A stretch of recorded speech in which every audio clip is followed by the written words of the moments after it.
মানধাতার সঙ্গে এই একাদশীর কথা আলোচনা করছেন। এই একাদশী সর্বপাপ বিনাশী। এই আমলকি একাদশী, এই আমলকি বৃক্ষ পৃথিবীতে উৎপন্ন হয়েছে ভগবানের কৃপায়। এই আমলকি বৃক্ষ আপনারা জানেন পৃথিবীতে কখনো বৃক্ষ আসে নাই।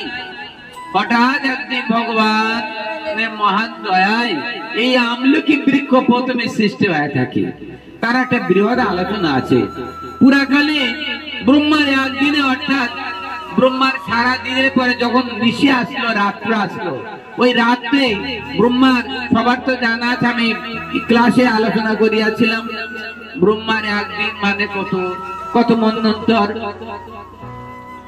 ব্রহ্মার একদিন সমান কত মন্বন্তর মনে আছে? কারো মনে আছে? ব্রহ্মা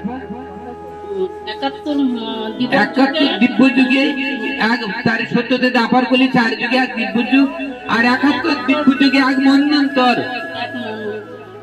তারপরে শতমন্বন্তর ব্রহ্মার দিবস হয়। এই শতমন্বন্তর যখন হয়ে যায়, হয়ে যাওয়ার পরে যখন নিশি আসে, রাত্র আসে, তখন রাত্রে কেউ আর জগতে থাকে না। ওই ব্রহ্মা রাত্রে সব এই মানে দেবতা গন্ধর্ব যক্ষ রক্ষ কিন্নর এবং নিশাচার আদি রাক্ষস আদি যা কিছু বিশ্ব ব্রহ্মাণ্ড আছে সবাই ঘুমিয়ে পড়ে। ব্রহ্মার সেই রাত্রে রাক্ষস আদি সবাই বিনষ্ট হয়ে যায়। বিনষ্ট হলে সেই সময় ভগবান 51 জলে সেই দেবাদিব, সেই পরমাত্মা ভগবান ব্রহ্ম স্বরূপে অবস্থিত হয়ে থাকেন।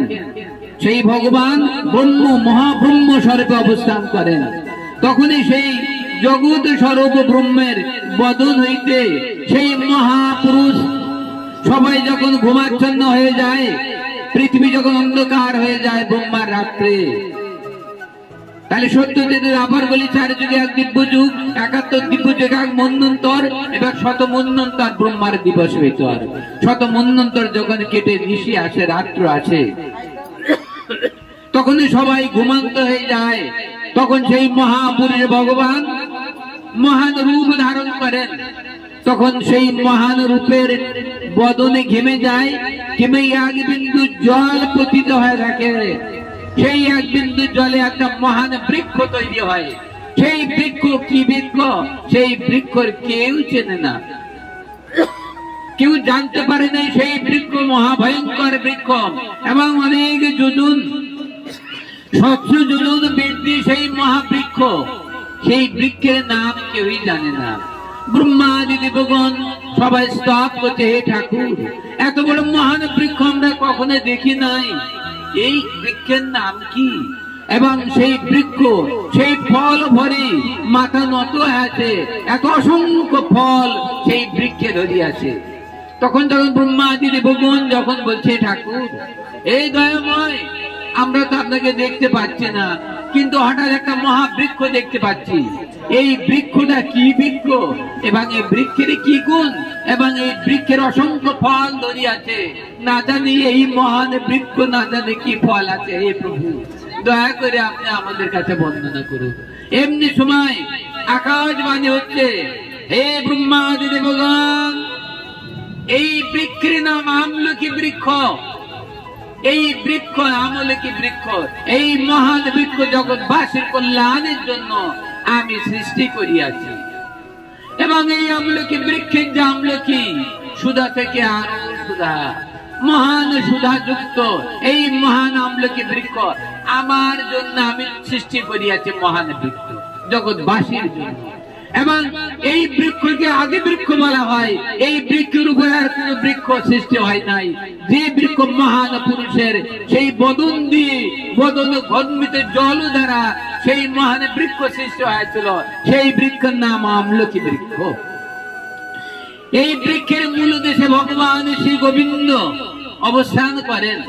আপনারা জেনে রাখুন, এই যে আমলকি আপনারা দেখতে পান, যে আমলকি মহাসুধা থেকে সুধাকর, যে আমলকি ফল আজকে বিশ্ব ব্রহ্মাণ্ডবাসীর কাছে আছে, যে আমলকি ভিজে যদি গ্রহণ করা হয় সেই ব্যক্তি নিরোগ হয়ে যায়, জীবনে তার কোনো রোগ থাকে না।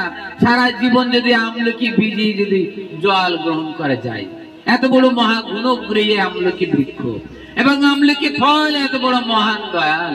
তা আজকে ভগবানের কৃপায় জগৎবাসী সেই আমলকি একাদশী সৃষ্টি হয়েছে। এখন এই আমলকি বৃক্ষের মূল দেশে গোবিন্দ অবস্থান করেন এবং এই আমলকি বৃক্ষের কাণ্ডে ব্রহ্মা অবস্থান করেন। এই আমলকি বৃক্ষের শাখায় শিব অবস্থান করেন। এই আমলকি বৃক্ষের কত না গুণ এবং শাখা প্রশাখায় সমস্ত দেবতা গন্ধর্ব যক্ষ রক্ষ কিন্নর সবাই অবস্থান করেন। এত বড় মহান গুণগ্রহী এই আমলকি বৃক্ষ। এই আমলকি বৃক্ষ যদি কারো বাটিতে থাকে তাহলে সে পরম পবিত্র হয়ে যায়। প্রতিদিন যদি আমলকি বৃক্ষর যদি গোড়াটা লেপন দেওয়া যায়, জল সিঞ্চন করা যায়, তাহলে সে পরম পবিত্র হয়ে বৈকুণ্ঠ প্রাপ্ত হয়ে যায়। এত বড় এই আমলকি বৃক্ষের গুণ।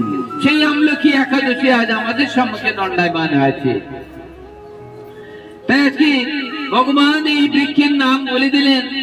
এই বৃক্ষ ইয়ার স্মরণ মাত্রই গোদানের ফল লাভ হয়ে থাকে এবং এই বৃক্ষ যদি কেউ দর্শন করে, শুধু আমলকি স্মরণ করিলে গোদানের ফল, এবং এই বৃক্ষ কেউ যদি দর্শন করে তারে তার দ্বিগুণ ফল, এবং এই ফল যদি কেউ ভক্ষণ করে আমলকি, তবে তার ত্রিগুণ ফল প্রাপ্ত হয়ে থাকে।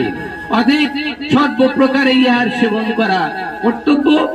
এই সর্ব পাপ বিনাশিনী ইহার মূল দেশে ভগবান বিষ্ণু, ঊর্ধ্ব দেশে পিতামহ ব্রহ্মা, স্কন্দে শিব বা রুদ্র অবস্থান করেন।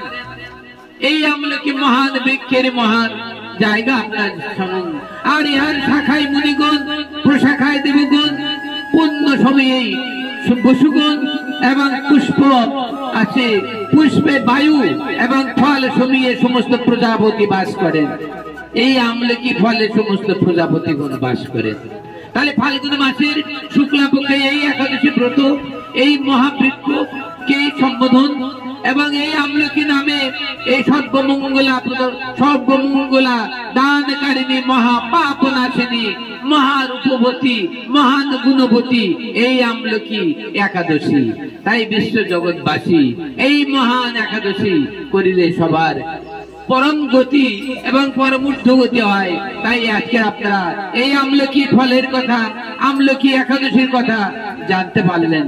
এই মহান ব্রত আমাদের সম্মুখে আজ দণ্ডায়মান হয়েছে। যাক, এই আমলকি ব্রতের কথা আপনারা শুনতে পেলেন। এই আমলকি মহাব্রত আমরা সবাই করছি এবং প্রতি বছর আমাদের কাছে আমলকি ব্রত আসবে এবং এই আমলকি একাদশী আমাদের কাছে হাজির হইবে। আমরা সবাই সম্মিলিত ভাবে এই মহান আমলকি ব্রত, আমলকি একাদশী আমরা করব। জয় মহাপ্রভু, জয় শ্রীমান মহাপ্রভু ভক্তবৃন্দ। এবার